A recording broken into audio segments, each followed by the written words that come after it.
¿Usted puede creer, José?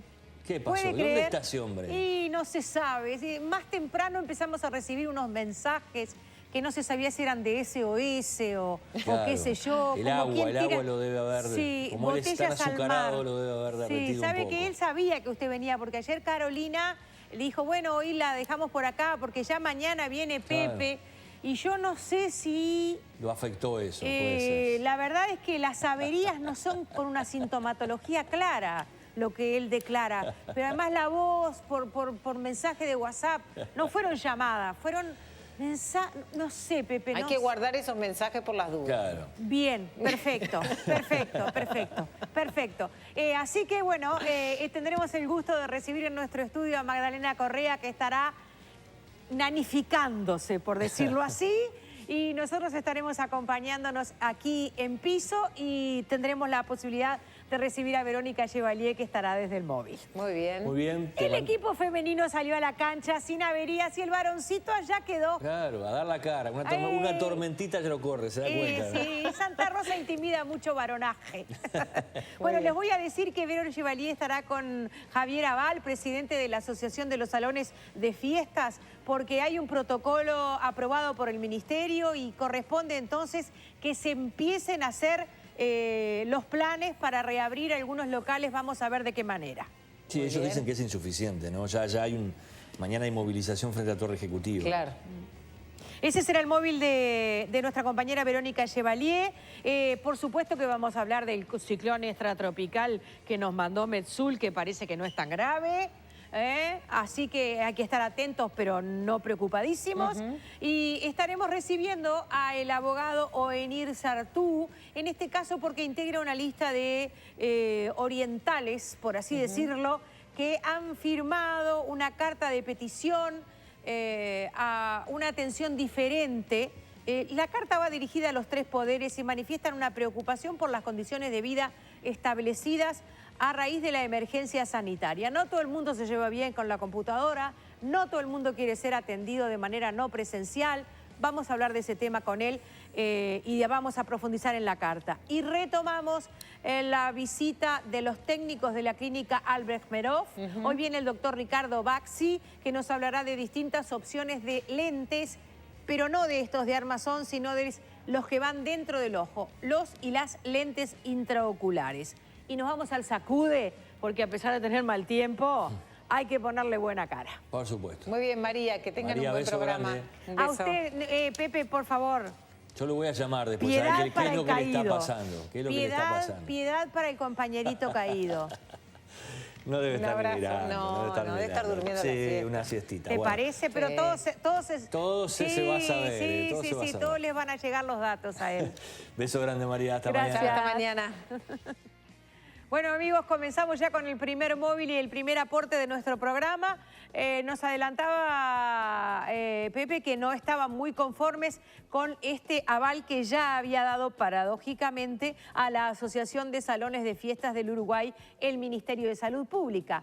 Verónica Chevalier consulta si justamente la movilización del día de mañana se mantiene o al contrario, se reafirma. ¿Qué me dice, compañera? Exacto, muy buenas tardes, María. El gusto, el beso grande para Nano, que se recupere. Eso le pasa por andar en la casa del árbol seguramente, que se indispuso. El abrazo para él, que se mejore, y para todos quienes nos están mirando.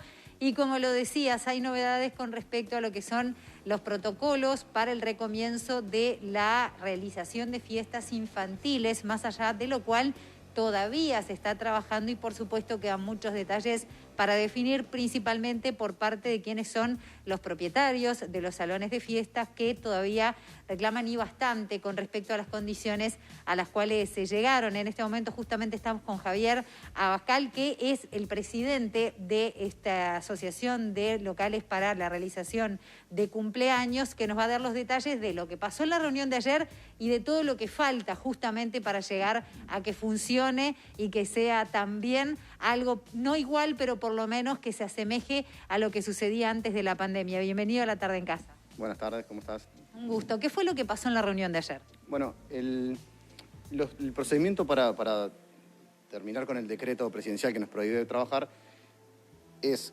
el Ministerio de Salud Pública, cuando nosotros enviamos el protocolo, le hizo ciertas observaciones que después van a OPP. OPP nos comunica esas observaciones. Nosotros le respondimos a esas observaciones del Ministerio de Salud Pública, vuelve otra vez al Ministerio de Salud Pública y bueno, la reunión que tuvimos ayer fue para terminar de esos puntos que no teníamos en concordancia y que saliera ya, bajar al Ministerio de Salud Pública, OPP, para ya después firmar y autorizar.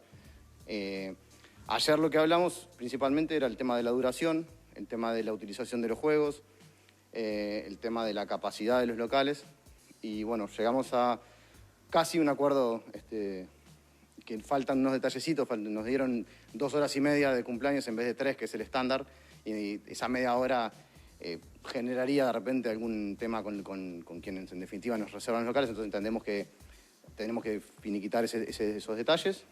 El Ministerio de Salud Pública cuando baja este protocolo modificado, después la OPP tiene la capacidad de tomarlo como viene o hacerles pequeñas modificaciones. Bueno, apelamos a esas pequeñas modificaciones para que quede estándar como veníamos trabajando antes del tema del virus, obviamente con todas las precauciones y demás en cuanto a la salud. Por lo cual, todavía es prematuro decir que se autorizaron, se llegó a un acuerdo, pero no es que ya se pueda hacer una fiesta infantil. Exacto, porque claro, ya salió en la prensa que ya podíamos trabajar, ¿no?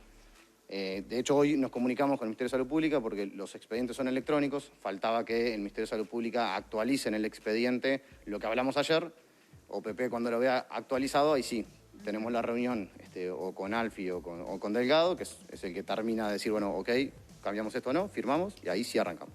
Con lo que sí se está de acuerdo es con los protocolos. Estamos en este momento en el Salón Mundo Salvaje. Estamos viendo, por ejemplo, el alcohol en gel en cada mesa. En la entrada está preparada también una especie de un recibimiento con alcohol en gel, toma de temperatura. Describinos paso a paso cuál es el protocolo hasta el cual se llegó hoy, por lo menos, más allá de que pueda haber alguna modificación más.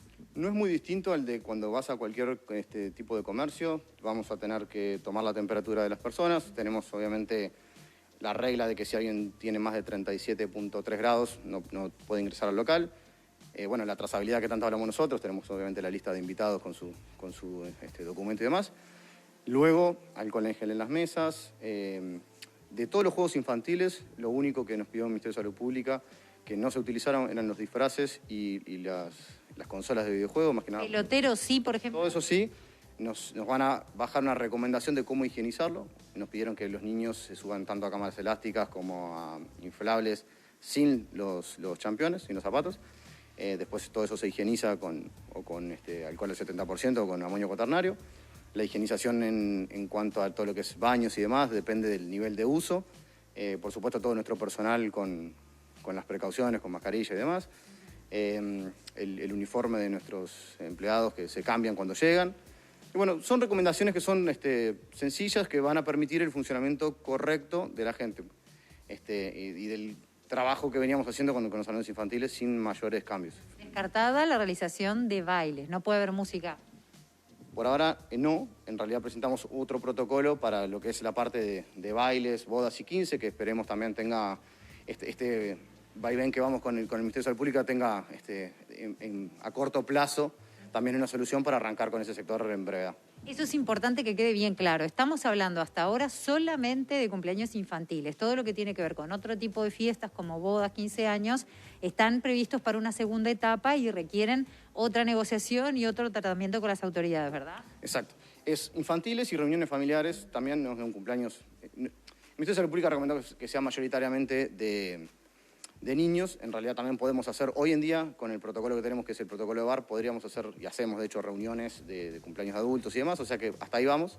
Queda para atrás terminar de pulir y definir lo que es bailes para 15 y bodas. Que estamos en eso, estamos negociando, estamos presentando protocolos que los vamos ajustando, también viendo cómo evoluciona el virus acá, y que por suerte va bastante controlado y bien. Bueno, entonces creemos que a la brevedad vamos a poder también dar buenas noticias en ese aspecto. Se hablaba de fiestas de hasta 60 personas, que son las que están comprendidas en esta primera etapa. ¿Pero ese número está supeditado al aforo de cada local o es general? No, es máximo 60, después va a depender del local si con el distanciamiento de mesas, que es el mismo de bares y demás, te queda la capacidad en 60 o te queda un poco menos. Eso cuando se haga la medición en cada local y demás se verá, pero quedó máximo 60. Con respecto al desplazamiento dentro de los locales, por ejemplo, llegamos al cumpleaños, los invitados, ¿nos tenemos que mover dentro del local con tapabocas y solo lo sacamos al sentarnos a la mesa como en los bares o no se usa tapabocas? Correcto, lo que tú bien dijiste, es como los bares. Si llegás a la mesa, te puedes quitar el tapaboca, las mesas también con la cantidad lo mismo que bares. Si querés desplazarte, tapaboca y te desplazás dentro del local. También nos pidieron que, por ejemplo, los regalos no queden en lugar que los puedan estar manipulando, sino que llegan el regalo y se guardan. Viste que el tema de los niños a veces van y abren y bueno, no, que los regalos queden ahí aparte y cuando se retira la familia, darle los regalos. Bien. Esta instancia que ustedes hablaban de OPP, ya sabemos que pidieron una reunión, incluso también para afinar esos detalles. ¿Cuánto tiempo más puede llevar, siendo que están tan cerca de lo definitivo, para que efectivamente, digamos, bueno, ya se pueda empezar a efectivamente hacer los cumpleaños? Mirá, esperamos que sea cuanto antes y digo, hoy ya estamos a miércoles, ¿no? Sí. No creo que lleguemos al viernes, pero esperemos que la semana que viene ya quede resuelto. Nosotros estamos en un modo ya de atomizar al gobierno todos los días llamando y hablando. En ese sentido tuvimos muy buena disposición con quienes en definitiva están en el medio atendiéndonos, entienden por lo que estamos pasando, entonces nos dan bastante importancia en cuanto al seguimiento de los expedientes. Entonces estamos todos los días llamando para que, bueno, los pasos esos sean rápidos. Bien, nos pareció importante hacer esta aclaración porque justamente en base a lo de la reunión de ayer y que el acuerdo era inminente, nos contaban que ya empezaron a llamar pensando que ya se podía, que ya estaba todo habilitado, pero en realidad falta un pequeño escalón. Exacto. Sí, por eso cuando hacemos las comunicaciones intentamos ser los más claros posibles. A veces, claro, pasa que alguien toma una nota de algún lado y con el titular cambia y, claro, genera una confusión que en toda esta situación de estar encerrado, toda la gente que quiere también festejar, hacer su cumpleaños, entiende que ya está ahí, claro, empiezan a sonar los teléfonos y demás, y genera... Aprovecho para preguntarle cómo está justamente la situación de los salones. Ustedes estaban hablando de que relacionados a las fiestas, no solamente con los salones, pero incluyendo catering, servicios de mozo, etcétera, son entre 35 y 50.000 personas que están trabajando y que hay algunos salones que incluso ya cerraron las puertas definitivamente. ¿Cómo viene eso? No, imagínate cerrar 6 meses cualquier comercio, o sea, es cualquier sector, ¿no? Es realmente complicado. Mañana hay una marcha, a mediodía se va a reconfirmar la hora por el tema del clima, pero si no, mañana a las 5 de la tarde justamente están marchando todos los sectores afines, que son, bien dijiste, son unos 74 rubros, la última vez que hicimos la cuenta fina, y claro, sí, la situación es realmente compleja, imagínate, 6 meses sin trabajo, con la perspectiva complicada, la parte de ayuda financiera del gobierno viene realmente demorada y por eso también mañana se va a leer una proclama. Y sí, está muy golpeado. Justamente María preguntaba eso, si a pesar de esta última reunión igual se va a hacer la marcha, ¿nos confirmás que sí? Sí, claro, porque aparte la asociación apoya por supuesto la marcha. Esta marcha, a diferencia de las otras 3, ya se originó desde el lado de los afines, obviamente con la asociación apoyando, pero se originó del lado de los afines, o sea... Afines, DJs, etcétera. Exacto, estos 74 rubros que te mencionaba. Entonces, por supuesto nosotros vamos a apoyar y no tiene nada que ver que una parte del sector empiece porque en realidad todavía falta bastante terreno. Nos hablabas también que, por ejemplo, parte del objetivo de la reunión con la OPP es lograr más beneficios en cuanto a los que son costos fijos, por ejemplo. Tuvieron algunos beneficios en UTE, en OCE, pero todavía están lejos de lo que están pidiendo. Sí, claro. Desde la carta original que pedimos, que mandamos en abril, ahora se consiguió una exoneración parcial en la UTE porque va a prorrata, que le pedimos que la cambiaran y que sea como las inmobiliarias, por ejemplo, que tienen el 100%. Lo mismo con la OCE. Eso va avanzado, pero todavía falta todo lo que es Antel, DGI, BPS y bueno, todo lo que es intendencias a nivel local. La Intendencia de Maldonado y la Intendencia de Paysandú son las únicas 2 intendencias que han exonerado, inclusive la de Maldonado, por el año 2021 de lo que son los tributos. En Montevideo estamos peleando ese tema y bueno, todas las demás. Hoy justo ahora están en reunión en Canelones por lo mismo. Justamente iba a preguntar eso, hace pocos días estaban intentando ese contacto con la Intendencia, ¿qué tanto se avanzó aquí en Montevideo?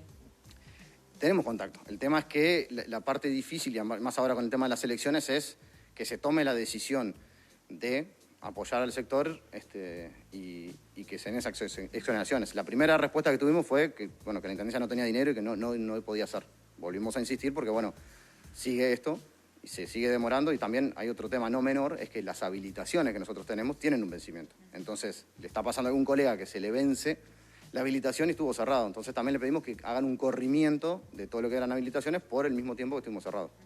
De esos entre 30 y 50.000 trabajadores, ¿tienen una idea de cuántos están en seguro de paro, cuántos perdieron efectivamente su trabajo? No tenemos contabilizado eso, no tenemos contabilizado.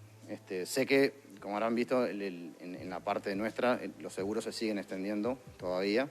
Lo que pasa es que no alcanzaron a todos, de todos estos rubros que te mencionamos, muchos son empresas unipersonales, esos no han tenido ningún beneficio. Estuvo esos 12.000 pesos que brindaron, que tenían la salvedad de que la mayoría son literales, si tenías un empleado ya no te lo daban. Entonces también eso, hablamos con BPS, también nos reunimos con ANDE para, bueno, conseguir alivio financiero por algún lado. Nos comentabas que en las últimas horas, justamente cuando salió ese titular que ya se podían realizar, más allá de que no era tan exacto, que muchos llamados a todos los locales. ¿Cuáles son las principales dudas? ¿Qué es lo que plantean más quienes están justamente interesados a retomar la celebración de cumpleaños bajo esta nueva normalidad? No, en realidad la duda más grande es si lo pueden hacer y cuándo, que si tienen esa ansiedad. Luego nosotros les comunicamos los protocolos y como en realidad vamos a trabajar, te diría que casi en el mismo formato, no hay mayores inconvenientes en ese aspecto. El tema es que quieren hacer el cumpleaños, punto. Claro. Y que los días se te acortan y la gente se aprieta. Por ejemplo, me pregunto si preguntan qué protocolo va a haber en el local, eso sí, también está dentro de las cuestiones. Sí, exacto, y eso, bueno, lo mismo que les mencionamos acá, es el mismo protocolo que si vas a cualquier otro comercio, con la salvedad, bueno, lo más parecido es un restaurante. Claro. Con respecto, por ejemplo, a lo que es la movilidad, lo preguntan, ¿hay dudas? ¿Se acepta? ¿O les preocupa de repente que puedan quejarse o considerar que no es tan necesario? No, porque la gente es consciente, o sea, la gente ya está saliendo, bueno, nosotros vemos todos los restaurantes y boliches que están moviéndose, entonces la gente ya está acostumbrada a eso. Entonces no hay un problema por ese lado. Cuando nosotros aceptamos el protocolo bar que nos dio la Intendencia para trabajar, ahí sí había un problema porque no podías hacer un cumpleaños infantil. O sea, te dejaban 5 niños máximo, 10 niños máximo y no tenía sentido. Con esta nueva negociación, ahí sí va a funcionar regularmente. Perfecto, muchísimas gracias. Esperamos entonces en las próximas horas, a más tardar ojalá la semana que viene, sí esté la confirmación definitiva. Exacto, es fundamental eso. Cuando baje de la OPP y cuando salga el decreto, ahí comenzamos. Perfecto. Muchas gracias. Muchísimas gracias. Gracias a ustedes. Compañeros, si no tienen ninguna duda más, nosotros volvemos a estudios y dentro de un rato nada más, como les decíamos, vamos a estar visitando el complejo Sacude. Gracias, Verónica. Gracias a Verónica Chevalier por este móvil explícito, muy aclarativo. Y bueno, en algunas casas ya se está mirando con otra sonrisa. La que tengo yo es para darle la bienvenida a Magdalena Correa, que, bueno, sana y salva a pesar de enfrentar las lides de los móviles y los paraguas que no siempre cobijan. Está en nuestro estudio supliendo. Casi me vuelo, pero estoy acá. Casi te volas. Pero viste que lo de Nano no es claro, ¿no? Y debe haber pasado una noche extraña. No sé. Yo quiero decir que nuestros televidentes ya están haciendo conjeturas. A ver.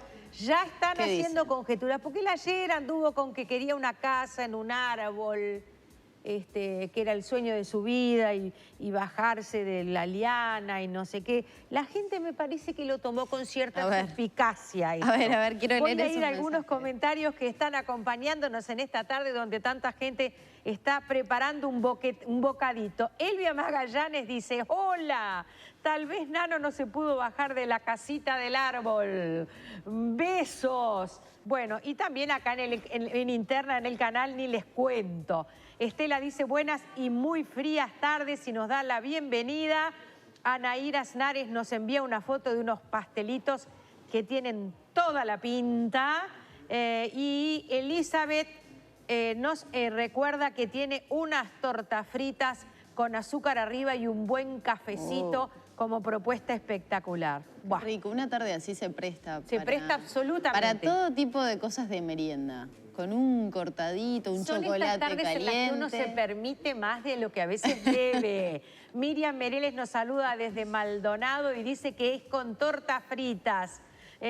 Rosa Huelmo nos saluda y dice, aunque bajo lluvia, gracias por estar siempre acompañándonos en las tardes. Y bueno, y otros saludos de esa ¿Estás leyendo Facebook? Estoy Facebook. ¿Viste el pan de maíz? No, no Las llegué al pan de fotografías maíz. del pan de maíz y más de uno. Míralo. No. Míralo porque con un tecito que nos preparan las compañeras de producción. El tecito está acá. Magnífico. Del pan de maíz no tengo nada más que la foto. Y eso que hoy hemos tenido una disfrutable fiesta de cumpleaños para saludar a nuestro compañero César Otaño, que está cumpliendo sus primeros 15. Por 4. 15, sí, hay unas multiplicaciones en el medio que vamos a dejarlas de lado. ¿Sabes que él tiene 2 temas que yo te escuchaba hoy de mañana? Sí. El compartir el mate. Sí. No lo comparte, no hay forma de que te sí. comparta un mate. De hecho, lo decía Soy María, al expresidente Jorge Valle le negó un mate. Pero el otro tema es con la edad. También. Otaño. No dice. Y un día, él se va a acordar de la anécdota. A ver. Tuvimos que ir a hacer una cobertura al aeropuerto y había que dejar la cédula. Claro. ¿Y qué hace Otaño? Distraído, me la da. Angelito, se entregó solo. Y voy a ser buena y no voy a delatarlo. Bueno, no públicamente, pero después hablamos entre nosotras. ¿Qué te parece? Me parece bárbaro. César, sos boleta. Marchó. Bueno, por lo menos te puedo amigos, extorsionar ahora, Otaño, ¿viste? en esta tarde gris y muy lluviosa, por lo menos aquí en Montevideo, vamos a estar hablando un poquitito de esta circunstancia meteorológica que nos tiene bajo advertencia. La empresa Metsul tiene muchas veces posibilidades de compartir con nosotros esa información, así que ¿vamos primero con la gente de Metsul o primero vamos... Con José Serra. Ahí está, primero en realidad, vamos con José Serra, perfecto. Metsul lo que advirtió como tantas veces es que va a haber un ciclón extratropical. Recuerden ustedes que Metsul también tomó cierta trascendencia después de aquel temporal del año 2005, aquel 23 de agosto, donde, bueno, creo que todos recordamos en qué momento estábamos, dónde estábamos cuando comenzó todo esto, y también ha tomado cierta relevancia por ese tema. Pero Serra es quien nos va a bajar un poco a tierra, que es lo que está ocurriendo en nuestro país. Serra es nuestro. Buenas tardes, bienvenido. ¿Cómo le va? Muy buenas tardes, María Inés. Muy buenas tardes, Magdalena. Un saludo para todos. Bueno no está grave, ¿no? Ustedes saben que yo soy una persona que echar paños tibios sobre la situación. Bien. ¿Qué es lo que tenemos? Tenemos una depresión atmosférica que se está gestando sobre el territorio nacional. Bien. Depresión atmosférica también llamada, María Inés, Magdalena, como ciclón. ¿Qué es un ciclón? En definitiva, es un sistema de bajas presiones. Ajá. Puede dar situaciones adversas como precipitaciones abundantes y copiosas, como tenemos en gran parte del país. A este momento está lloviendo en todo el territorio nacional. Y viento fuerte cuando esta depresión atmosférica se desplaza hacia el océano Atlántico. ¿Dónde va a estar incidiendo más este ciclón, esta depresión atmosférica o ciclón extratropical? Llamamos ciclón extratropical cuando la depresión atmosférica se ubica en latitudes entre los 30 y 50 grados. Esto va a dar lugar a que en zonas costeras, sobre todo en los departamentos de Rocha, Maldonado, Canelones, parte de Montevideo y hasta Colonia, en menor grado, vamos a tener en zonas costeras vientos moderados a fuertes a modo de rachas, que pueden llegar a intensidades considerables, 60, 70 kilómetros aproximadamente. Más va a incidir, sí, en los departamentos, como les decía, de Rocha y Maldonado. Pero esto pasa rápidamente y ya mañana, al mediodía, las condiciones atmosféricas ya son favorables a todos. Lo que vemos en pantalla son intensidades de viento superiores a los 90 kilómetros. Bien. En estos momentos, de otro momento. Bien. Entonces, mañana ya estaríamos mejor. Mañana de tarde, después del mediodía, las condiciones atmosféricas mejoran en todo el territorio nacional, Perfecto. dejando abundantes volúmenes de precipitación. Bien. Viernes, sábado y domingo, tiempo estable. ¿Estable quiere decir soleado? Qué buena pregunta. Estable corresponde a tiempo bueno, soleado, cielos algo nubosos a nubosos. Antes, es decir, a mí me rechina un poquito hablar, dirigirme a ustedes como meteorólogo y decir tiempo bueno, tiempo malo. Claro, perfecto. Tiempo estable, tiempo inestable. Perfecto. Entonces, ¿va a mejorar las condiciones del tiempo? Sí. ¿La atmósfera se va a comportar de otra manera? Correcto. Bien. Así que, María Inés, Magdalena, y todos los que nos están viendo, a partir de mañana al mediodía, el tiempo comienza a estabilizarse. Serra, por lo que estaba mirando en las advertencias meteorológicas del INUMET, hay diversas, por lo menos rachas e intensidades de vientos para los diferentes puntos del país. La franja costera veía que abarcaba principalmente por esa advertencia amarilla los departamentos, si no me equivoco, de Colonia, Montevideo, Canelones, Rocha, Maldonado, con intensidades de hasta 80. Pero el resto del país, ¿qué puede suceder? Teniendo en cuenta que hay departamentos o donde se han registrado vientos tan fuertes que han provocado voladuras de techo y otros daños. Muy bien, Magdalena. Sí, en el resto del territorio nacional, la región centro y norte del país pueden tener vientos por cambio de masa de aire, lógicamente, al mejorar las condiciones. Vientos normales primaverales, por así decirlo, que pueden oscilar entre los 20 a los 50 kilómetros. Pero no es un fenómeno significativo, no son vientos constantes, uniformes, que se mantienen. Ya en la costa, sobre todo, reitero, en los departamentos más al este, Rocha, Maldonado, parte de Canelones, y aquí en Montevideo también vamos a tener algo de viento, pero que oscilará entre un rango de los 40 a los 80 que no llego, no me lo refresca. Serra, por otro lado, sí, cuando hablaba de tiempo estable, recién María Inés decía, eso quiere decir buen tiempo, tiempo soleado. ¿Qué tenemos que ir esperando a nivel de la temperatura también? Porque veníamos con una temperatura templada, cayó un poco sobre el fin de semana, ahora estamos en el entorno de los 10, 11 grados, no se mueve mucho más de ahí. ¿Qué pasa con el resto de los días? ¿Ya se empieza a estabilizar y empezamos en esa fase de primavera? Porque ustedes, si no me equivoco, ya entraron en la primavera, más allá que empieza el 21. Correcto. Lo que he aprendido con Serra en estos últimos años haciéndole... No lo queremos. No queremos una primavera para ustedes solos, no. Queremos la... Una excelente periodista acá. Sí, claro. Que me ha hecho. Claro que sí. No, pero quería saber eso, a nivel de la temperatura, ¿qué va a ir pasando? Porque también, ya decimos, bueno, estamos un poquito cansados, María, del frío, ¿no? Septiembre, decíamos, arranca septiembre, el mes de la primavera, alegría, florece todo. Por favor, septiembre, acordate cómo eras cuando eras joven, chiquilín. Usábamos botas, bufanda, pasamontañas y íbamos igual al colegio, ¿eh? Muy bien. Bueno, sí, Magdalena, María Inés, las temperaturas tienden lentamente, levemente a ir ascendiendo. Ajá. En la próxima, hasta completar la próxima quincena. Ajá.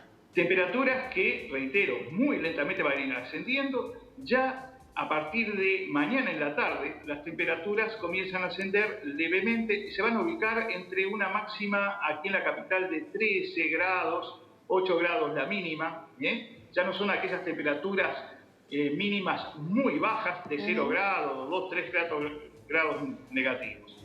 Pero, ¿qué sucede? En esta jornada y en la de ayer hemos tenido bajas sensaciones térmicas por la incidencia de la temperatura, del viento sobre todo y del porcentaje de humedad que hay en la atmósfera. Las bajas sensaciones térmicas nos indican que tenemos temperaturas muy por debajo de lo que indican los termómetros. Muy bien.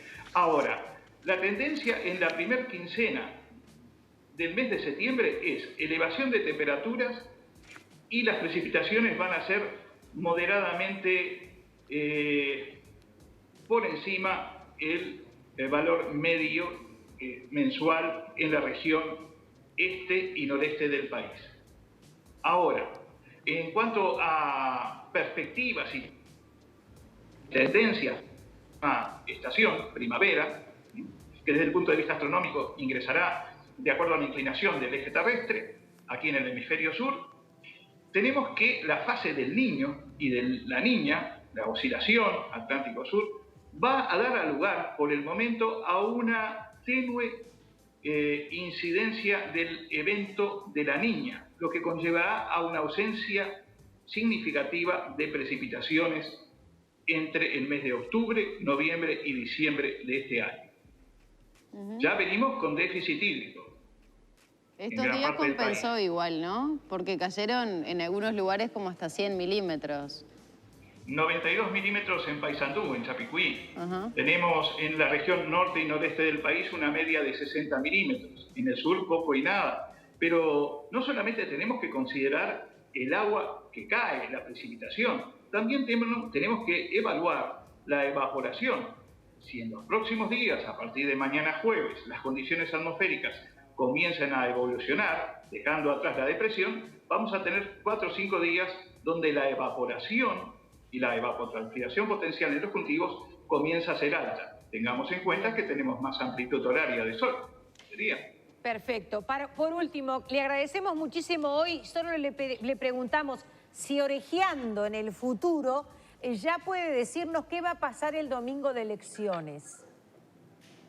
Yo me acuerdo, María Inés, la última pregunta que me hizo usted en la última entrevista me dice, ¿qué va a pasar el domingo? Usted se refería a Santa Rosa. ¿Y yo qué le dije? Bueno. Un ramo de flores, le voy a enviar. Pero no me va a mandar, no me va a mandar flores el día de las elecciones. No, mándeme una urna en todo caso. Dígame cómo va a estar el clima. Tíreme con algo, por lo menos. Usted iba a decir cómo va a estar el clima, ¿eh? Templado y húmedo para Uruguay. Ahora, cómo se va a comportar la atmósfera es otra cosa.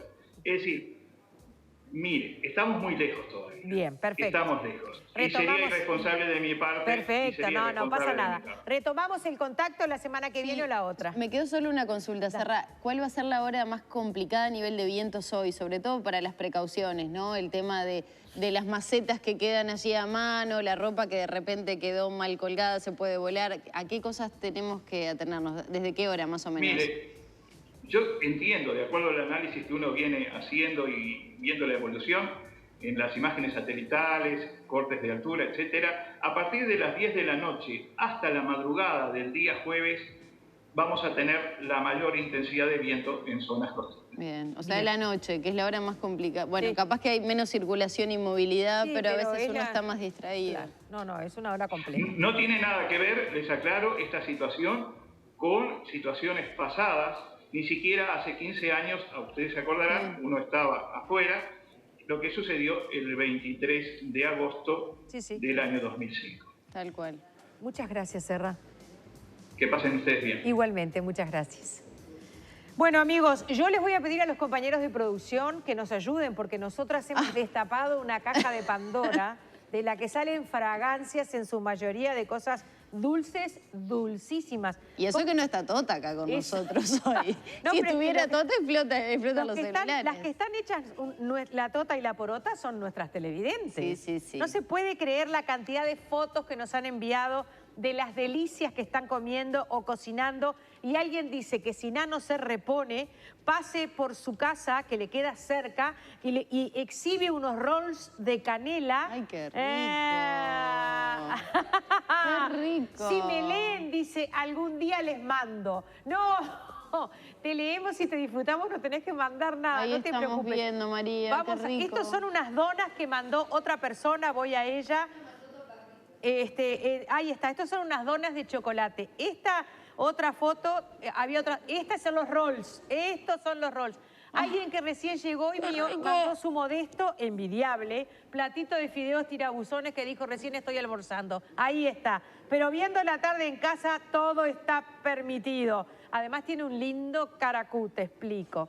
Aquí está alguien comiendo pantelitos. Buenas y ventosas tardes. Bienvenida Magdalena. A Nano que se mejore.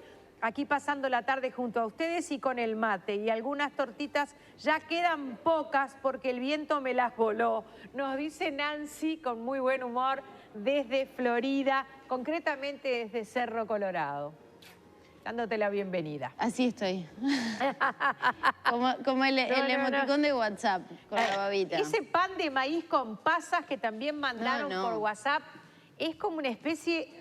¿Cómo les digo? Como un tatucito así amarillo que está sobre la mesa. Y en nuestro Facebook, Paula Machado mandó una foto de una torta tan espectacular. Yo no puedo creer que la gente haga estas cosas. Así digo, porque sí. Alguien dice pan de maíz con sésamo. Elizabeth Engelfield. No hubo quórum en casa para las tortas fritas. Y la foto del pan de maíz es de confitería. De Los Santos, María sí manda fotos de dos cerraduras, de pan de maíz espectaculares. Aznares, Anair manda de pastelitos. Bueno, qué sé yo. Y Paula Machado manda esa torta dulce que no puedo creer. Se ve que hoy era el día del pan de maíz. Alguien, sí, no Varios sé, mandaron de pan de maíz. Y alguien manda una hermosísima foto de Nano Fole trepado al árbol. Yo quiero agradecer a Pablo Raimondo, que hizo una edición de un Tarzán, como él mismo se autodenominó ayer. No. Este creo que Johnny Weissmuller, nada menos. Bueno, el cuerpo es de Johnny Weissmuller y Nano Fole está al árbol, trepado al árbol. Encontré a Nano, está buscando la casa. Juá, las quiero. En nuestro Facebook no se puede creer bueno, nada, estas tardes grises la gente tiene más tiempo para el ocio creativo. Sí, capaz que evitó salir de compras, ir al súper, capaz que algunos papás que hoy me comentaban dijeron con este día y que no es obligatorio el tema del colegio. Una compañera que no dejó ir a la hija a la escuela y la hija cuando se despertó le armó un reverendo escándalo. Pero es que los niños quieren ir a la escuela. Porque hoy justo tenía inglés con Fiorella, creo. Y entonces, ¿cómo que no la despertó temprano? Y bueno, saben que en un momento van a ser grandes y van a decir, ¿por qué no disfruté de esos momentitos? Así que los estamos envidiando sanamente. A todos los que pueden estar un ratito más en la cama hoy. No se olviden que tenemos hace unos días la posibilidad de recomendarles Crédito Uruguayo y recordarles que es genial, que llegó a nuestro país y que es la nueva forma de pedir tu préstamo, pero de hacerlo sin papeles. Lo haces con tu celular, enviando un WhatsApp al 092-424242 y el dinero lo recibís de inmediato. Son 20.000 pesos que de inmediato, en el mismo momento, te llegan y que pagarás en 18 cuotas de 1.900 pesos. También podés entrar a creditouruguayo.uy y pim pum pan en tu bolsillo. Crédito Uruguayo ya. ¿Nos vamos a una pausa, María? ¿Cómo no, compañera? Después de ver todas estas delicias que la gente está disfrutando. Nosotros nos como una frutita. Nosotros vamos a seguir con este tecito modesto. Tranquilo. Pero son bien recibidos, son bienvenidos todos los aportes de los televidentes que manden sólidos. Nos están diciendo, ¿quién decía manden sólidos? Omar manden decía. Sólidos. Un beso grande para el querido Omar Gutiérrez decía manden sólidos y yo moría de vergüenza, pero era una picardía que él se permitía. Un beso grande al cielo entonces para Omar. Seguimos compartiendo esta tarde en casa, ya están viendo al invitado. Vamos a abordar un tema que preocupa y mucho a la ciudadanía en general, pero antes quiero contarles que presten atención a la recomendación del chef número 1 del Uruguay. ¿De quién hablamos? Obviamente de Sergio Puglia, y usa queso rallado artesano, rico, sabroso, bien sazonado, fino o en hebras, apto para celíacos. En todas tus comidas, queso rallado artesano. El mejor queso se llama artesano. Queso rallado artesano, presente en Xi'an, tienda inglesa, macromercado, Disco, Devoto y los mejores comercios de plaza. Artesano.com.uy. Bueno, Magdalena, usted ya estuvo haciendo preguntas al invitado. Pero a mí me entra la intriga, yo quiero rascar un poquito más, a ver, y sobre todo informarle, ¿no? También trasladarle a los televidentes la preocupación que hay en diferentes ámbitos de la sociedad, María. Es un gusto recibir al doctor Ovenir Sartú, abogado. Es uno de los firmantes de este grupo de ciudadanos que ha presentado una carta abierta que está dirigida a los jerarcas de los 3 poderes del Estado, planteando preocupación por las condiciones de vida establecidas en nuestro país desde la declaración de la emergencia sanitaria el día 13 de marzo.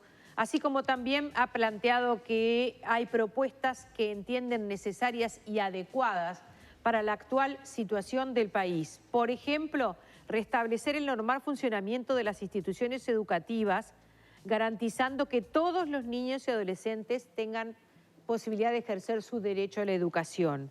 Leo 2 más para conversar directamente. Regularizar el sistema de salud, exigiendo a las instituciones de asistencia médica la obligación de brindar a los pacientes todas las prestaciones a que tenían derecho con anterior a la declaración de la emergencia sanitaria, y restablecer el normal funcionamiento de la administración pública, asegurando los servicios y la atención presencial al público en horarios regulares. Gracias, Sartú, por estar acá. Al contrario, gracias a ustedes. Bueno, prácticamente ya... Me quedan algunos otros ítems, me quedan. Dijiste lo esencial. No, porque ustedes hacen una suerte de diagnóstico de situación que me parece que es muy válido, ¿verdad? Primero que ustedes, si quieren adherirse a la declaración o leer la carta completa, está en la web declaracioncorona.uy. Pero uno de los ítems en los que insisten es la cantidad de personas que están en nuestro país sin trabajo, y entonces dicen, bueno, con la cantidad de empresas cerradas y los cientos de miles de uruguayos que han perdido sus empleos y sus fuentes de ingreso, que según cifras oficiales son más de 200.000 personas, ¿cómo entonces, las que están llegando al subsidio por desempleo, cómo entonces seguir adelante? Claro. Nosotros partimos de una base que puede resultar extraña para el televidente porque es un poco distinta a lo que se nos machaca todos los días a través de todos los medios y de las redes sociales. La idea nuestra es que hay una desproporción entre los peligros reales de la enfermedad, o los perjuicios reales causados por la enfermedad, y las medidas adoptadas para prevenirlo.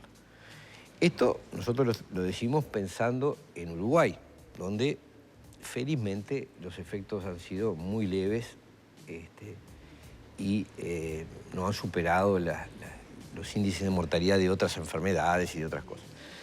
En cambio, las medidas adoptadas son tremendas. Yo me pregunto cuántas personas, lo hablábamos contigo, María Inés, cuántas personas detrás del televisor están en sus casas porque no están pudiendo trabajar, o porque perdieron el empleo, o porque están en seguro de paro, o porque la actividad que hacen está frenada. Nos centramos, es decir, esa es la idea, es decir, bueno, nunca puede ser que el remedio o la prevención cause más daño que la enfermedad que se está queriendo prevenir. Y si uno analiza las cifras de desempleo, la cantidad de niños que han perdido prácticamente, más allá de que se los apruebe o no se los apruebe, han perdido la enseñanza de este año porque la asistencia ha sido completamente irregular.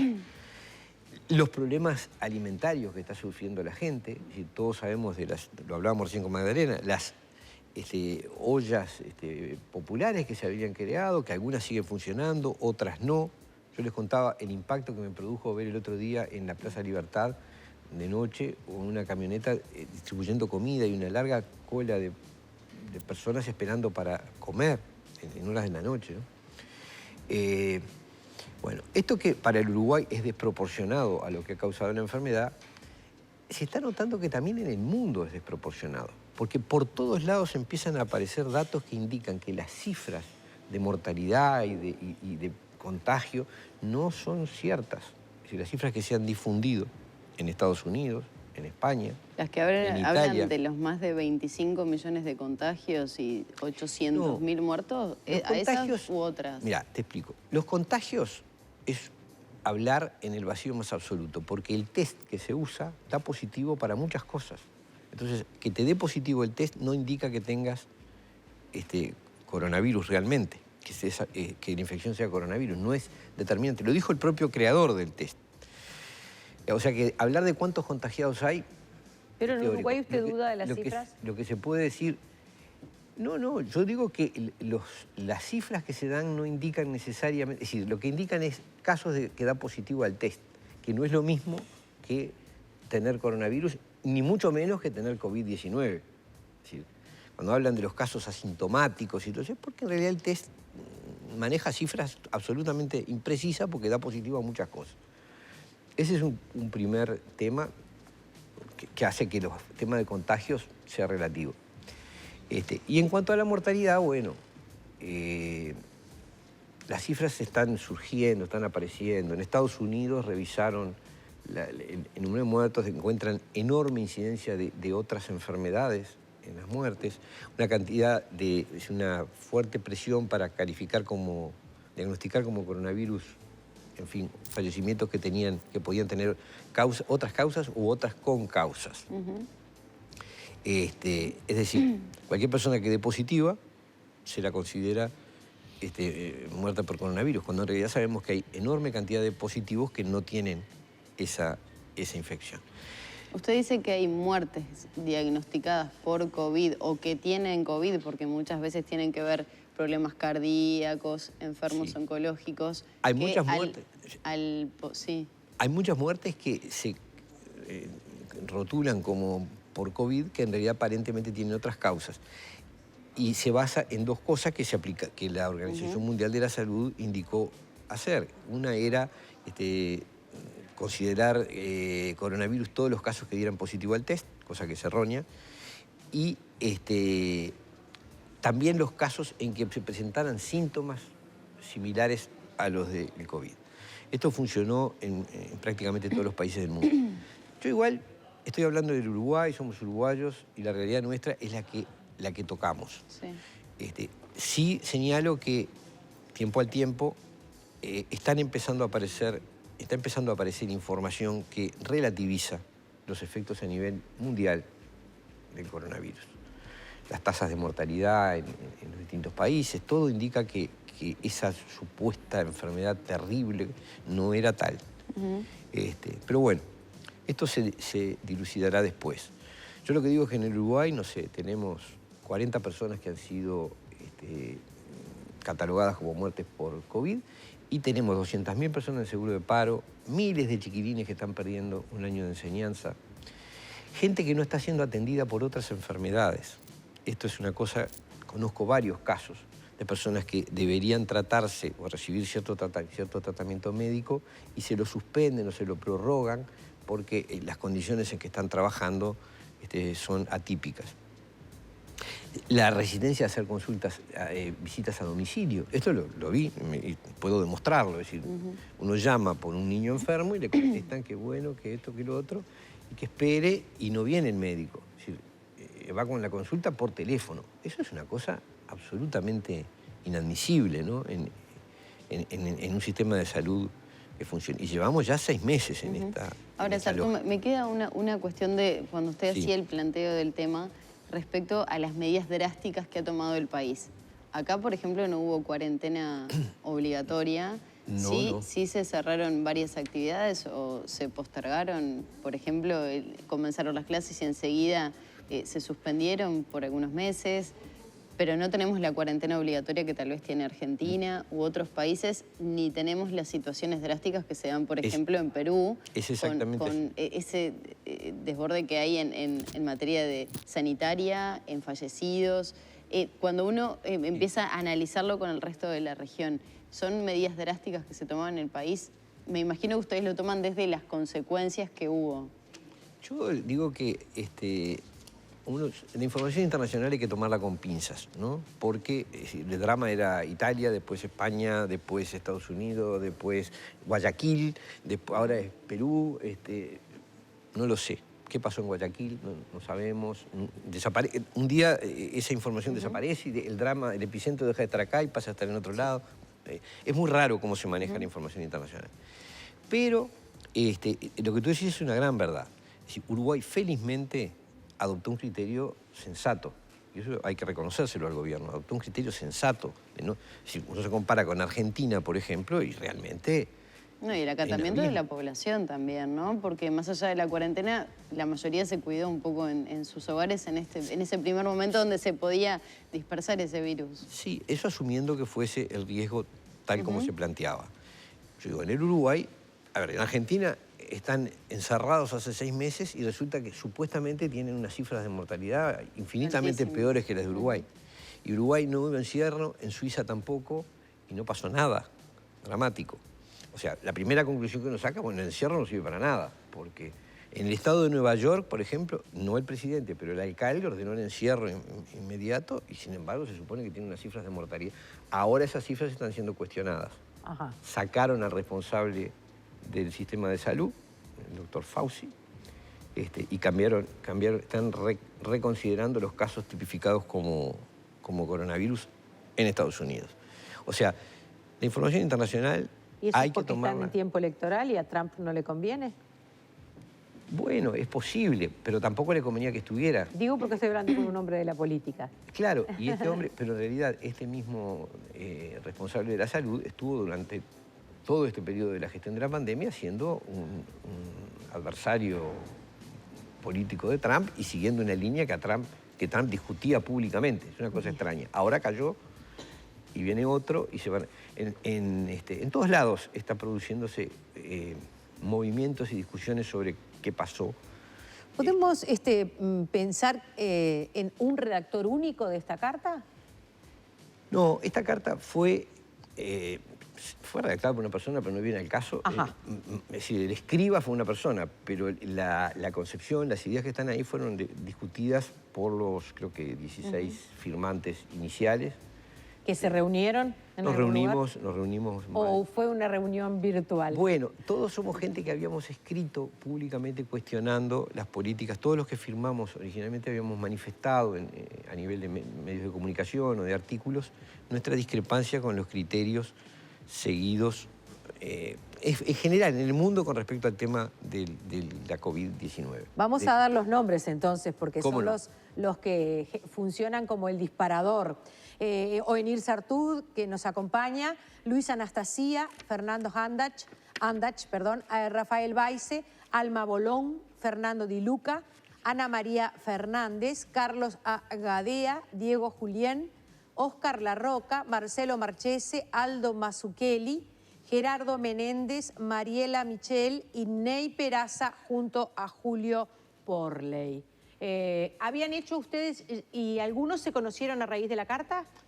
Bueno, casi todos nos conocíamos. ¿Se conocen del mundillo intelectual, por decirlo así? En mi caso, a algunos no los conocía, pero la enorme mayoría los conocía personalmente. Además, todos de alguna forma nos leemos o nos seguimos y estábamos en comunicación. Y bueno, cuando surgieron las coincidencias en nuestra crítica a lo que Aldo Mazzucchelli llama la ortodoxia COVID, es decir, a la línea oficial indicada por la Organización Mundial de la Salud, bueno, nos empezamos a juntar y decidimos hacer una declaración dirigida a las autoridades del país y abierta a la firma de quien quiera. Cualquiera que vea esa lista de nombres y de las 2000 y pico de firmas que se han reunido en esta semana, se da cuenta que ahí no hay ninguna orientación partidaria ni electoral de ningún tipo. Es decir, somos gente con posturas políticos... Está bueno eso porque hemos visto esta semana imágenes que, por ejemplo, llegaban de Alemania, donde las personas que criticaban las medidas de Angela Merkel han sido manifiestamente personas neonazis o de derecha. ¿Tú te referís a Robert Kennedy? Porque el orador era Robert Kennedy. No me parece que sea el orador que elegiría un grupo de nazis. ¿No? Ni creo que haya en Alemania los miles y miles de discrepantes con la política oficial con respecto a... Realmente digo, me parece que esto es otra cosa que nuestra prensa no está difundiendo bien. En el mundo está habiendo fuertes movimientos de cuestionamiento de estas medidas. En Berlín es clarísimo, en otras ciudades de Alemania también, en Londres, en España, en Buenos Aires. En la Argentina salió una carta firmada por 300 figuras. Esto no minimiza la nuestra porque nosotros no nos dedicamos a buscar firmas. Largamos con los que estábamos y dijimos, bueno, firma todo el que quiere y son 2000 y pico. Pero en la Argentina 300 figuras muy conocidas del mundo intelectual y artístico firmaron una carta que también cuestiona las políticas de cuarentena y de... Es bien interesante porque hoy justamente Subrayado daba cuenta, quisiera ir directamente a la noticia, por eso estoy utilizando el celular. Aclaro esto porque la gente se pone fula cuando nos ve que manoteamos el celular en medio de una nota y dicen, no está atendiendo el invitado. Todo lo... Mientras vos buscás, María, capaz que sería bueno que Sartud profundizara en esa carta, por lo menos los aspectos principales que se reclaman en el gobierno, los planteos puntuales. Bueno, puntualmente hay 4 cosas que les planteamos. Uno es el restablecimiento del funcionamiento normal de la enseñanza en escuelas y liceos. Esto nos parece vital porque el país tiene un problema, un quiebre cultural y social muy importante. Y suspender las clases, de alguna manera, lo que favorece es, primero, el deterioro cultural de los chiquilines, la pérdida de conexión con el sistema de enseñanza. Suspender o, como se están cumpliendo en algunos lados, ¿no? Que van 2 días a la semana, en horarios cambiantes, 2 o 3 días por semana, en menos horario. Voluntariamente, los que quieren sí, dejó de ser obligatoria la enseñanza en el Uruguay. Eso genera problemas tremendos, ¿no? Tenemos un problema de deserción muy grave a nivel del sistema educativo, lo teníamos antes de la pandemia, y ahora, este año de irregularidad absoluta va a traer resultados de deserción educativa descomunales, ¿no? Entonces, nos parece vital resolver ese punto. El otro es el que mencionaba, el de la asistencia médica. Ajá. No es posible que justamente ante lo que se considera una pandemia por la cual han muerto 40 personas, se estén desatendiendo todas las demás causas, es decir, que ameritarían atención médica. Bueno, ahí hay un problema, vamos a tener otra clase de daños brutales. Después está el problema, sí. Solo para terminar Sí, esas 4 ideas. El funcionamiento de las oficinas públicas, bueno, es imprescindible porque hay muchísimas cosas que dependen de eso. Y el otro tema es que hay algunas actividades, algunas prohibiciones que afectan derechos esenciales constitucionales. Las limitaciones del derecho a reunión, por ejemplo. No es posible que las medidas que se toman para prevenir esto sean in eternum, llevamos 6 meses, no se adecuen a las normas constitucionales. Me parece que es un tema vital. La Constitución lo que establece, bueno, en principio es la libertad, el derecho de reunión y las responsabilidades de cada uno de lo que hace o de lo que... Sartu, usted sabe que hay muchas personas que ya se están expresando a través de las diferentes vías de comunicación respecto al test de PCR, el que por lo menos la información a nivel internacional de la Organización Mundial de la Salud y de los propios médicos que muchas veces vienen acá, certifican que es la mejor manera de diagnosticar el COVID-19. Simplemente, capaz que alguna aclaración, porque esos son, no sé, estudios o de dónde saca usted la información. Simplemente para aclararlo, porque digo, hay molestia porque se han adoptado medidas, hay mucha gente que entiende que a raíz de la actitud de los uruguayos ante esta pandemia mundial y las medidas que tampoco se apagaron los motores de la economía, como se manifiesta desde el Ejecutivo, desde el propio gobierno, han hecho que Uruguay mantenga estos niveles de contagios y de fallecidos. Entonces, la especificación de dónde proviene esa información a la que hace referencia usted. Bueno, yo lo que pregunto, para hacerla muy sintética... Sobre todo usted que decía que el test del hisopado da otras, eso que usted planteaba. Sí. Da positivo a otras enfermedades, eso es lo que dice usted. ¿Alguien de los oyentes se atreve a decir que todos los casos que dan positivos son casos de COVID? Yo no soy médico. Yo diría que sí, porque yo me manejo la información científica. Por eso, yo te pregunto, pero los médicos... No, tú te manejas con una corriente de la información científica, la que promueve la Organización Mundial de la Salud. La que tú estás diciendo es esa. Hay infinidad de otras fuentes de información que sostienen otras cosas. Digo para no confundir a los televidentes. De científicos sumamente reconocidos. Yo quiero... Pero la pregunta es para que no haya confusiones. Si alguno de los que reaccionan y critican puede asegurar que todo test positivo indica COVID-19. Porque si no es así, resulta que se está dando por sentado que se está identificando positivo con un caso de la enfermedad. Bueno, si no es así, lo que yo estoy diciendo es cierto. Es decir, hay casos en que da positivo que no significa que la persona padezca de COVID-19.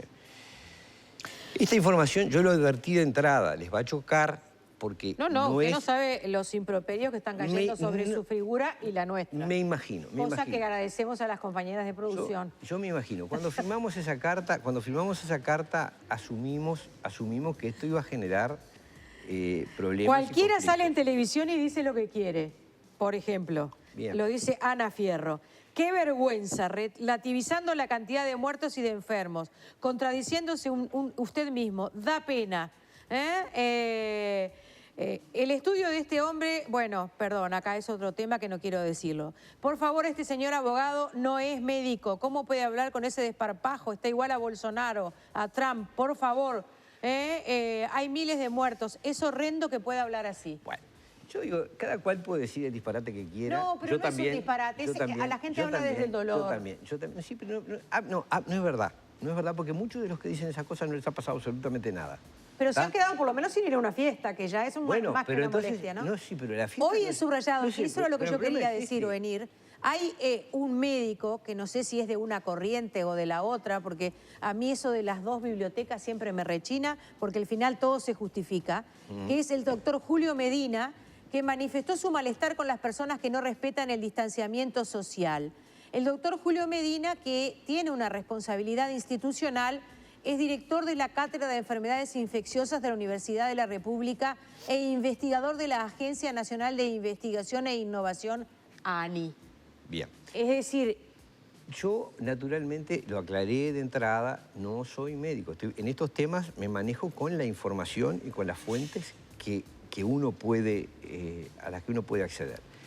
Aclaro que esa información alternativa está siendo censurada sistemáticamente, está siendo censurada sobre todo en las redes sociales. Es decir, se eliminan videos, se eliminan documentos. Yo los invito a ingresar a una página, un grupo de Facebook que se llama, gira sobre este tema, todavía no tiene nombre definitivo, creo que ahora aparece como Luchemos contra el Distanciamiento Social, pero es un nombre que va a cambiar, en el cual se van a ir publicando los mismos documentos y los mismos elementos en los que yo me estoy basando para decir que no es terminante, es decir, que, insisto, pregunto a ver si alguno de los que opinan allí puede asegurar que todos los casos de test positivo significan COVID-19.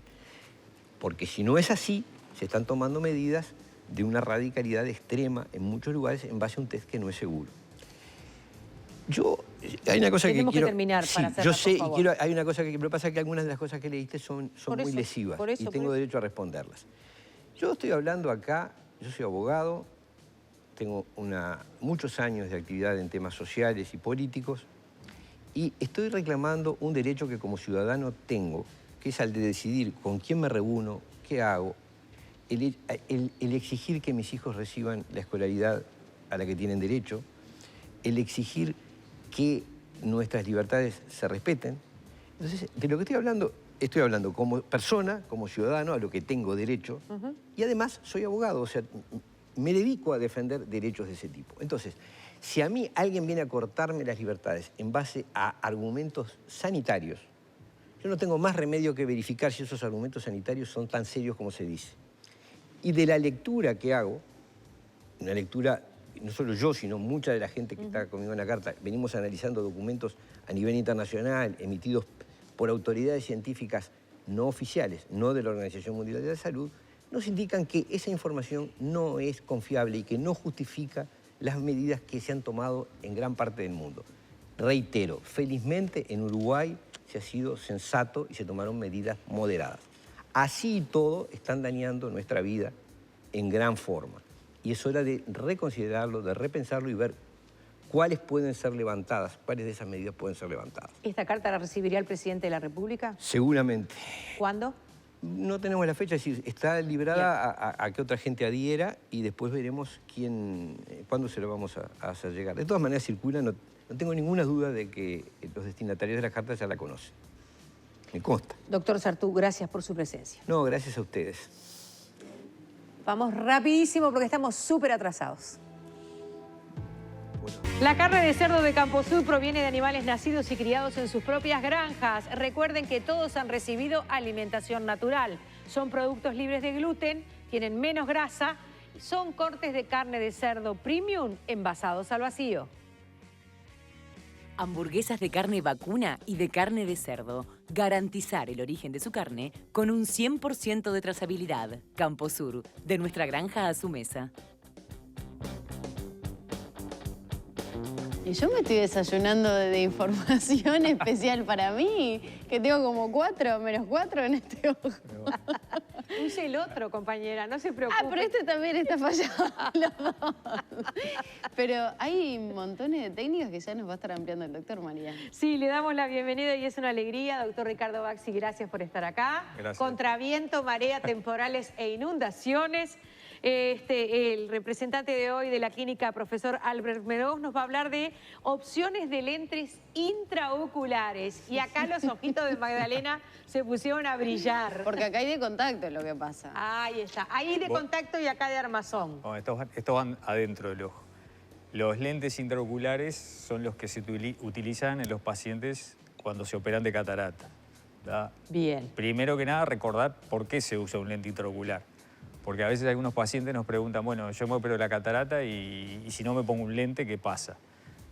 Pasa lo que pasaba en la década del 40 o 50, que te sacaban la catarata, pero como la catarata es el lente natural, el cristalino es el lente natural del ojo, está sacando ese lente. Entonces tenemos que poner un lente artificial. ¿Tá? Si no ponemos un lente artificial dentro del ojo, el paciente tiene que usar, como se hacía antes, o un lente de armazón con un aumento, que es casi una lupa, o un lente de contacto permanente.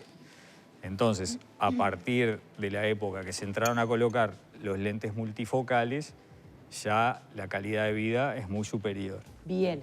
Entonces, ni Magdalena tendría que utilizar sus lentes de contacto, ni yo los de armazón, operados de un Cuando lente... tengan cataratas, ahí solo, se ve. o sea, este tipo de lente intraocular es solo para las personas operadas de catarata. A veces se usa como un tipo de cirugía refractiva también. Pero básicamente, digamos, la indicación y lo que queríamos hoy hablar un poquito es qué opciones tiene el paciente cuando se va a operar de catarata. ¿Tá? Entonces ahí tenemos distintos tipos de lentes. Tenemos lentes monofocales, tenemos lentes multifocales y tenemos lentes que se llaman tóricos. Creo que teníamos ahí algunas imágenes, no sé si... A ver. Si aparece. Ahí está. Ahí lo que tenemos es un típico lente monofocal, ¿tá? La parte redonda, digamos, es la óptica, es por donde se mira. Y las otras dos patitas son lo que permiten que el lente permanezca centrado después de la cirugía, ¿no? Estos lentes son de materiales flexibles, porque hay que recordar que esa parte redondita que vemos ahí tiene más o menos 6 milímetros de diámetro y nosotros lo vamos a colocar por una herida que tiene aproximadamente 2 milímetros. Entonces son lentes que se pliegan, se colocan en un cartucho y se inyectan dentro del ojo. Y dentro del ojo se expanden. ¿Tá? ¿Por sí solos se expanden? Sí, tienen memoria, digamos. Entonces cuando están dentro del cartucho están plegados y cuando salen dentro del ojo... Vuelven a su forma natural. Demoran unos segunditos y adoptan su forma. ¿Y eso se coloca una vez para siempre o se tienen que ir cambiando? Esa es otra pregunta que nos hacen a veces, bueno, ¿y esto cuánto dura? El lente intraocular dura lo que dura la persona. ¿Sí? O sea, no hay que estarlo cambiando, sobre todo los lentes modernos, ¿no? Hace años, cuando empezó esto, bueno, habían algunos materiales que, por ejemplo, al cabo de un tiempo quedaban opacos. Entonces el paciente estaba varios años viendo bien y después parecía que le había vuelto la catarata. Entonces hubo lentes que hubo que cambiarlos, sacar ese tipo de lentes y colocar lentes más modernos que no se opacifican. Entonces tenemos el lente monofocal que, como lo dice la palabra, tiene un solo foco. Bien. Entonces, es ese que veíamos en amarillo. Claro, entonces, ¿qué pasa? El paciente ahí hay dos opciones. La gran mayoría de los pacientes optan por decir, no, vamos a colocar un lente para que el paciente vea lo mejor posible de lejos y de cerca usa un lente de presbicia como cualquier persona mayor de 40 años. Pero hay pacientes, por ejemplo, hay pacientes miopes que están acostumbrados a leer sin lentes. Claro. Entonces se le puede hacer un cálculo para que el lente que se le coloca al paciente lo deje un poco miope. Entonces lee sin lentes, pero de lejos usa su lente de miopía. Ese sería el lente monofocal. Después, a ver si tenemos otra imagen. Ahí. Del principio, ¿no? No, son todos parecidos. Ahí lo que sí vemos en el centro tiene los bracitos más largos y puestos en otro lugar. Tiene un poco de forma diferente y en el centro tiene como unos círculos concéntricos. Eso es un lente multifocal. Esos círculos concéntricos hacen que el paciente reciba tanto imágenes de lejos y de cerca. Entonces tiene la ventaja de que el paciente pueda independizarse de los lentes de lejos y de cerca. Pero también tenemos que decir que no hay ningún lente que sea perfecto para todos los pacientes ni para todas las situaciones. Por ejemplo, el lente multifocal tiene un par de características. Una es que, por ejemplo, depende de la luz. El paciente tiene que tener buena luz para que pueda leer bien, ¿verdad? O sea, que todo operado de cataratas, que diga, no estoy viendo tan bien, por lo pronto que empiece por aumentar y mejorar la luz. Sí, sobre todo si tiene un lente multifocal, nosotros al paciente previamente le decimos las características que tiene el lente, ¿no? Bien. Lo que hablábamos hoy, no hay un lente que te deje como a los 20 años. Entonces, de lo que hay, ¿qué le podemos ofrecer al paciente y qué expectativa tiene el paciente, ¿no? Bien. Otro tipo de lente que tenemos, a ver si tenemos la otra imagen. Bueno, ahí vemos que es muy parecido al primero, pero si vemos al lado de las patitas tiene como unos puntitos. Unos puntitos. Unas rayitas. Exacto. Ese es lo que se llama un lente tórico. Estos lentes se usan en los pacientes que tienen astigmatismo para tratar de corregirle también el astigmatismo. Esas patitas, esas marquitas que tiene ahí el lente, ¿sí? Previo a la cirugía, el cirujano, digamos, hace unos cálculos y entonces después de que el paciente está operado, cuando se va a colocar el lente, esas líneas, digamos, hay que orientarlas según el astigmatismo que tenga el paciente. Una pequeña antena. Es como ahí va, un dial. Un fine tuning. Un dial. Ahí va. Entonces, ¿qué pasa? Estos lentes también hasta hace poco no existían, entonces los pacientes que tenían astigmatismos altos se operaban, veían mejor, pero seguían con su astigmatismo alto. Entonces, con estos lentes, si bien muchas veces no se puede corregir el 100% del astigmatismo, se le puede bajar bastante el astigmatismo al paciente. Y hay una combinación de lentes multifocales tóricos. Pacientes que quieren multifocal pero tienen astigmatismo, si ese astigmatismo está dentro de cierto rango, se pueden colocar lentes tóricos.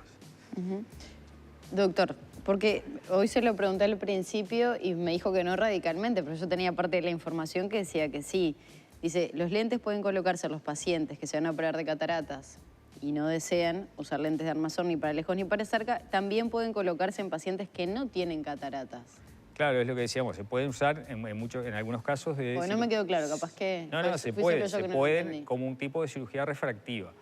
O sea, hay pacientes que con ciertas características, para independizarse de los lentes, se le pueden colocar este tipo de lentes. Serían como unos eternos lentes de contacto que quedan dentro del ojo. Claro, que están dentro del ojo.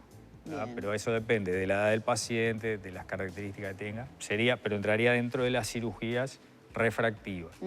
Lo que por eso decíamos hoy que ahora lo que estábamos tratando de orientar un poquito es, bueno, el paciente que tiene cataratas, ¿qué opciones tiene? Porque hace 20 años no había ninguna opción, era un tipo de lente y nada más. Actualmente tienen distintas... No, todo se ha ido modernizando y actualizando y viendo las necesidades de cada uno. Justamente estábamos hablando que por un lado parece que no hubieran avances, pero en realidad uno que vio bastante esa progresión, primeramente hace 30 años los lentes eran rígidos, o sea que la herida tenía que ser mucho más grande. Después se empezaron a utilizar los lentes plegables, pero que había que ponerlos con una pinza especial, era una cosa... Y ahora ya... Bueno, como mostrábamos ahí, que son flexibles, incluso hay algunos que ya vienen dentro del cartucho, o sea, que lo que hay que hacer es poner el cartucho directamente. ¿Y una incisión de 2 milímetros? La incisión es de 2 milímetros, por eso tienen que ser plegables, ¿no? Qué maravilla, doctor. Le agradecemos mucho su presencia. Lo vemos en un futuro, Magdalena, ¿qué te parece? Esperemos verlo bien. ¿Cómo no? Esa es la idea. Doctor, muchas gracias. Gracias a ustedes. Y a ustedes tengo algo para contarles, porque elegí siempre, pero siempre, industria uruguaya. Cada vez que compras productos uruguayos, estás defendiendo a Uruguay, estás defendiendo tu país. Industria uruguaya es igual a más fuentes de trabajo. Industria uruguaya, de lo imposible a lo posible. Apoyan Queso Untable Mamita. El mejor queso se llama Mamita. Productos de limpieza Virgilia. Más de 30 años en los hogares uruguayos. La Casa del Burlete. Ahora también revestimientos, sanitaria y mucho más. La Pacha, frutos secos, barras y bocados de cereales. Amigos, en el último tramo de esta tarde que por suerte hemos podido pasar en casa, por lo menos nosotros, a Magdalena hoy la liberamos de otros rigores invernales. Les recuerdo que Óptica Brioso siempre está pensando lo mejor para sus clientes.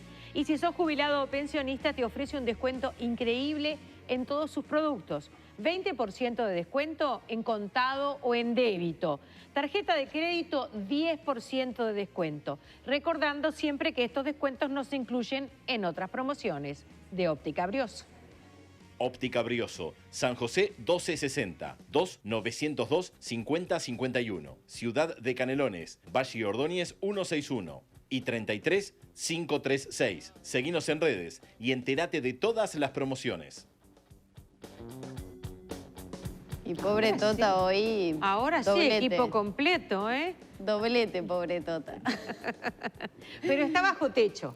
Sí, eso es Y importantísimo. creo que el techo es alto, se debe sentir como la metralla del agua, ¿no? Aparte no ha parado, hay viento, que eso también. Sí. Para quienes estamos en la calle es complicado. Pero bueno, Vero está con una actividad muy, muy interesante que creo que ya la estamos viendo por ahí. Se fue hasta la zona de Casaballe, Sacude, un lugar preciosísimo, sobre todo para abordar una temática importante, sobre todo para las familias, María, ¿no? Sí, más que nada les decía para las familias porque el consumo problemático de drogas es algo que se está abordando allí en la policlínica del centro Sacude, pero Vero nos va a brindar todos los detalles de cuándo comienzan estos cursos. Vero. Muchas gracias, Porota, muchas gracias, María.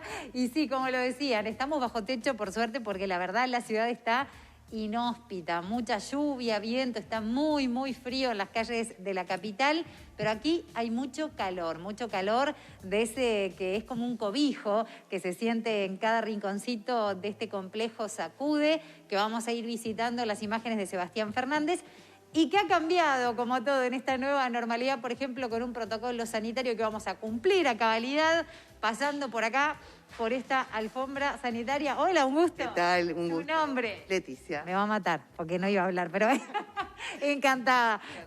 Acá tomamos la fiebre. A ver si, tal como decíamos, me da. 35,8. Estamos estupendos. Me bajó nomás. Ella me dijo, ahora te va a bajar y así fue. Gracias. Y alcohol en gel. Que la verdad es difícil con el tema del micrófono, el alcohol en gel, pero bueno, acá cumplí con todo el protocolo. Muchísimas gracias.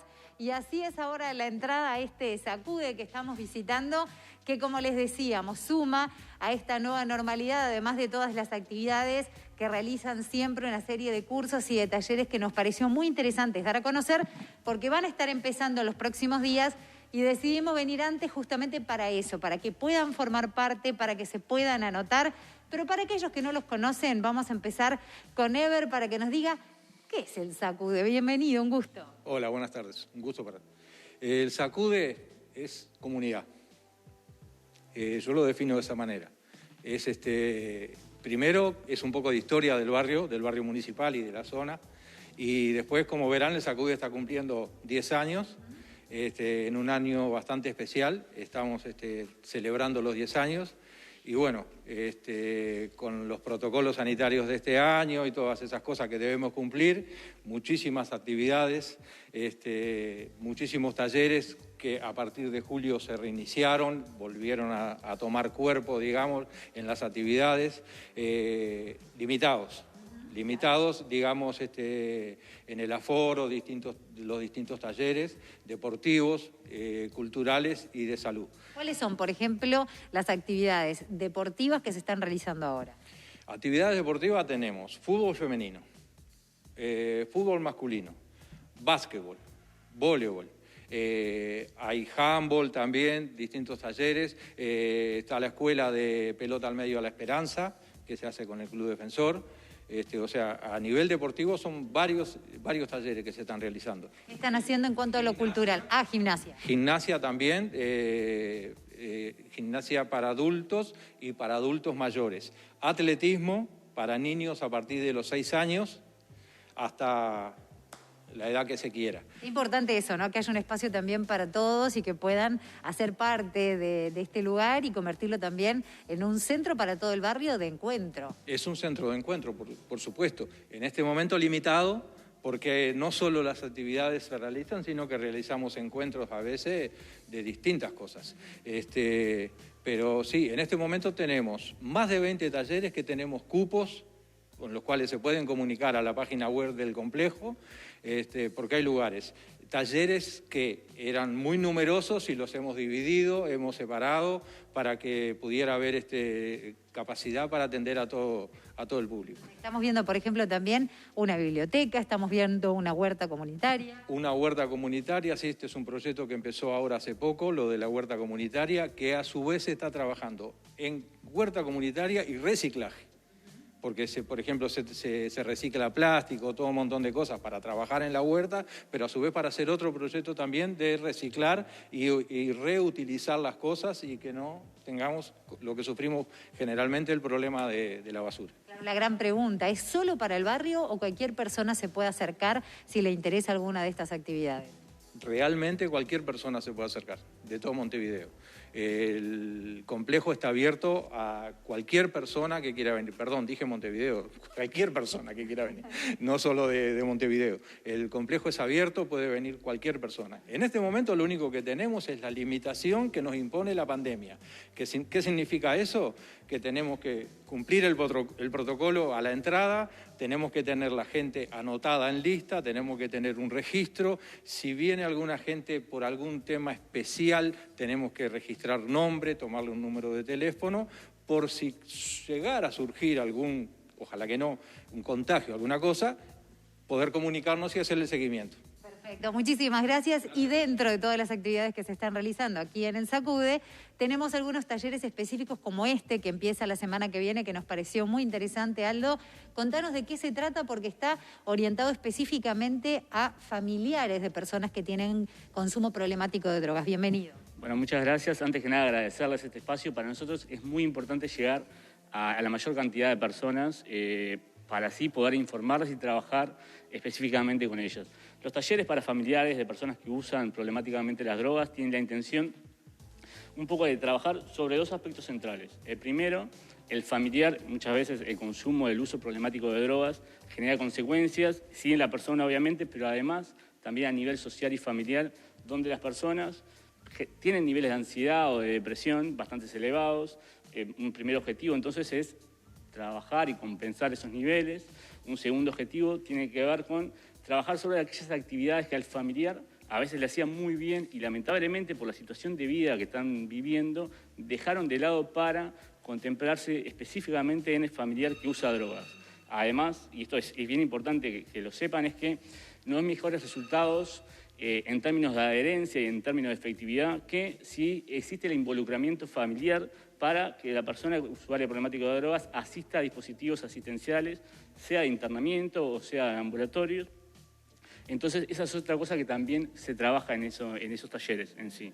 Los talleres son abiertos también, Ever hacía la explicación muy bien, como todas estas actividades que se dan, la persona lo único que nosotros pedimos es que antes tengan una entrevista individual, un poco para conocer la historia de la persona, un poco para poder orientar también eso, pero son abiertos a cualquier persona que considere, sea familiar, sea amigo, sea pareja, o sea alguien que conocen, que quieren saber cómo se trabaja en eso. Los talleres van a funcionar, porque es verdad esto que decías, todavía no iniciaron, estamos en entrevistas iniciales, por eso, de vuelta, agradecemos mucho este espacio. Vamos a hacer entrevistas iniciales y van a funcionar los viernes de 10 a 12. En primera instancia, no quita que si se anota mucha gente, y yo espero que sí, así lo sea. Lamentablemente es una situación que epidemiológicamente y que por la pandemia en sí, los números dan cuenta de resultados que se está incrementando el consumo. Ustedes imagínense si las situaciones de vida de estas familias eran difíciles antes, con el aislamiento y también con un incremento en temas de consumo, la situación de vida por lo general es como mucho más compleja. Entonces, si nosotros llegáramos a cumplir los cupos, rápidamente vamos a hacer como más cohortes en eso. Y esto me importa también decirlo, son 2 meses de trabajo, o sea que en realidad el trabajo en sí está como protocolizado, importa mucho trabajar sobre las maneras de que la persona trabaje, el familiar trabaja con el usuario. Muchas veces son historias de vidas complejas, desgastantes. Justamente queríamos hacer hincapié en eso, decidimos venir antes y no durante el curso porque se va a proteger totalmente la identidad, es algo delicado, es algo íntimo, por lo cual con total tranquilidad pueden comunicarse al teléfono que está apareciendo en pantalla, que es de la Policlínica, para justamente poder formar parte. Exactamente, se comunican en ese teléfono o incluso si están ahí y no quieren hablar por teléfono, pueden pasar por la Policlínica para anotarse en eso. Nosotros los vamos a llamar, vamos a coordinar una agenda, una entrevista previa. No vamos a dejar mensaje de voz, eso también me importa que lo sepan, porque es un tema bastante difícil en sí, o sea que manejamos el anonimato en eso. Incluso los talleres no se dan específicamente acá, en el SACUDE, sino que se dan a una cuadra, que es un espacio, una biblioteca del SACUDE también, para para trabajar también eso de anonimato.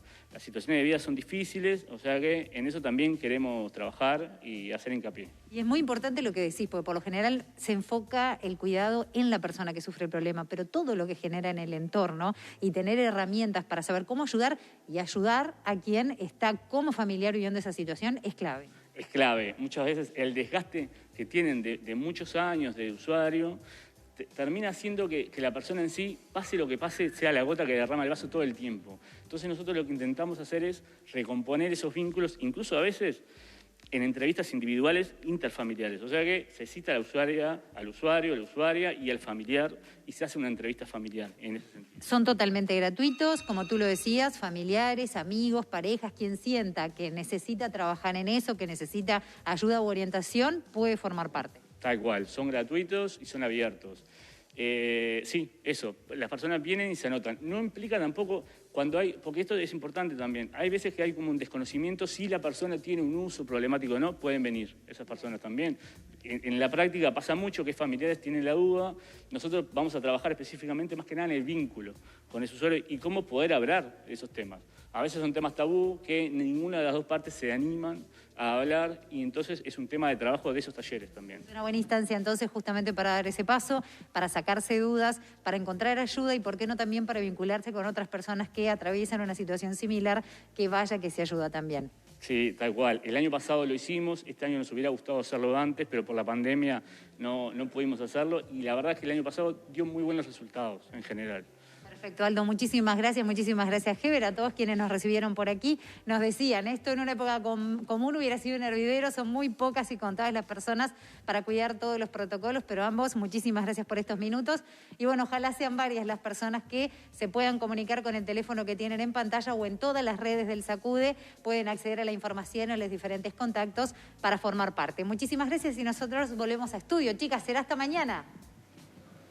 Muchas gracias, Vero, que así la veíamos desde el SACUDE con un tema muy importante, María, ¿no? Por supuesto. Especificaban cada uno de los integrantes del SACUDE. Y además esa cosa de puertas abiertas que dijeron acá, recibimos a gente de todos los barrios de Montevideo. Obviamente con los recaudos, todos pueden ir, todos pueden participar, con los recaudos que la emergencia sanitaria nos está obligando a tener a todos. La verdad que una lindísima tarde para ir a un lugar como este, así que muchas gracias a Verónica Chevalier.